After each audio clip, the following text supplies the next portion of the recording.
మిత్రులందరికీ నమస్కారం. జై శ్రీరామ్, శుభోదయం. ఈ నెల 22వ తేదీ మన అయోధ్యలో శ్రీరాముని యొక్క విగ్రహ ప్రతిష్టాపన సందర్భంగా మనం ప్రతిరోజు కూడా ఆ రామునికి సంబంధించినటువంటి వార్తలు కొన్ని తెలుసుకుంటున్నాం. ఈరోజు కూడా నాకు ఒక 3 వార్తలు బాగా నచ్చాయి, సోషల్ మీడియాలో రావడం జరిగింది. అటువంటి ఒకసారి మీకు గుర్తు చేస్తాను, అంటే ఎంత ముఖ్యమైనటువంటి విశేషమైనటువంటి వార్తలు.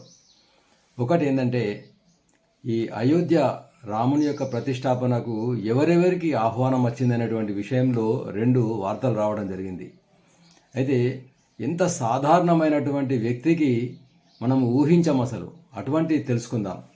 ఒకటి, ఛత్తీస్గఢ్కు చెందినటువంటి ఛత్తీస్గఢ్ రాష్ట్రంలోని రాజింకు చెందినటువంటి బిహులాబాయి అనేటువంటి మహిళ, ఒక మహిళ, ఆమె పారిశుద్ధ్య కార్మికురాలు, అంటే గ్రామ పంచాయతీలో పారిశుద్ధ్య కార్మికురాలుగా సఫాయి పని చేస్తుందన్నట్టు. అయితే ఆమె గత సంవత్సరము రాముని యొక్క విగ్రహ ప్రతిష్టాపనకు కేవలం 20 రూపాయలు మాత్రమే విరాళం ఇవ్వడం జరిగింది. చూడండి, కేవలం 20 రూపాయలే. కానీ ఆమె సంపాదించేది ఎంత అంటే రోజుకు 40 నుంచి 50 రూపాయలు మాత్రమే సంపాదిస్తుంది. కానీ 20 రూపాయలు రాముని యొక్క విగ్రహ ప్రతిష్టాపనకు మరి విరాళం ఇవ్వడం జరిగింది. ఆమెకు ఈ అయోధ్యకు ఆహ్వాన పత్రిక రావడం జరిగింది. ఆమె ఆనందానికి అంతులు లేవు. అంటే దీన్ని బట్టి మనకు ఏం చేస్తుందంటే, మనకు హృదయంతో సమర్పించినటువంటి విరాళం అనేటువంటిది ముఖ్యమైనటువంటి విషయం తెలుస్తుంది. అదేవిధంగా రెండవది ఏంటంటే, రాముడు అందరివాడు, పలానా వాళ్లకు వ్యతిరేకమని కానీ పలానా వాళ్లకు మరి కుల మత వర్గ రహితంగా అందరినీ కూడా సమానంగా చూసేటువంటి వ్యక్తి అనేటువంటిది ఈ సంఘటన ద్వారా మనకు నిరూపించబడుతుంది. అదేవిధంగా ఛత్తీస్గఢ్కి చెందినటువంటి ఇంకొక మహిళ సంతోషి దుర్గా అనేటువంటి మహిళకు కూడా ఆహ్వానం రావడం జరిగింది. ఆమె కూడా గ్రామ పంచాయతీలో పారిశుద్ధ్య కార్మికురాలిగా గత 18 సంవత్సరాల నుంచి పనిచేస్తుంది.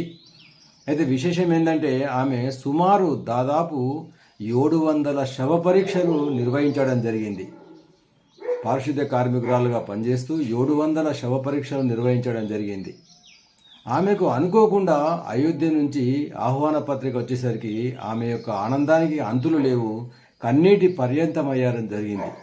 చూడండి, అంటే దీన్ని బట్టి కూడా రాముడు ఏ వర్గానికి వ్యతిరేకం కాదు. ఆనాడు గుహుని యొక్క పడవలో ఎక్కడం జరిగింది. ఒక దళితుడైనటువంటి ఒక నిమ్న కులానికి చెందినటువంటి గుహుని పడవలో ఎక్కి ప్రయాణం చేయడం జరిగింది. ఒక నిమ్న జాతికి చెందినటువంటి ఆదివాసీ మహిళ అయినటువంటి శబరి ఎంగిలి పళ్ళను కూడా తినడం జరిగింది. మరి ఆ రోజు ఈ రోజు ఏనాటికి కూడా రాముడు అందరివాడు అనేటువంటి నానుడి ఈ 2 సంఘటనలతోటి నిజం కావడం అనేటువంటిది మనం చూస్తున్నాం. అదేవిధంగా ఇంకొక వార్త కూడా నాకు కలిచివేసింది. అదేంటంటే, సుమారు 30 సంవత్సరాలుగా మరి ఒక మహిళ జార్ఖండ్ రాష్ట్రానికి చెందినటువంటి సరస్వతి అనేటువంటి జార్ఖండ్ రాష్ట్రానికి చెందినటువంటి 85 ఏళ్ళ సరస్వతి అనేటువంటి మహిళ గత 30 సంవత్సరాలుగా మరి మౌనవ్రతం పాటిస్తున్నది. ఎందుకనంటే, శ్రీరాముని యొక్క అంటే 1992లో మరి రామాలయము మరి ఎప్పుడైతే రామాలయం అనేటువంటిది నిర్మాణానికి అంకురార్పణ జరిగిందో అప్పటి నుంచి రామాలయ నిర్మాణం అయ్యే వరకు కూడా నేను మరి మాట్లాడను ఎవరితోటి అని మౌనవ్రతం పాటించింది. అయితే మోడీ గారు మరి ప్రాణప్రతిష్ఠ చేసిన తర్వాత అప్పటి నుంచి కేవలం రోజుకు 1 గంట మాత్రమే మాట్లాడుతూ 23 గంటలు మౌన దీక్ష పాటించింది. ఇప్పుడు ప్రాణప్రతిష్ఠ జరుగుతుంది కాబట్టి ఆమె చెప్పింది అన్నట్టు, నేను ప్రాణప్రతిష్ఠ జరిగిన మరుక్షణము నా మౌన వ్రతాన్ని వీడుతున్నాను అని చెప్పడం జరిగింది.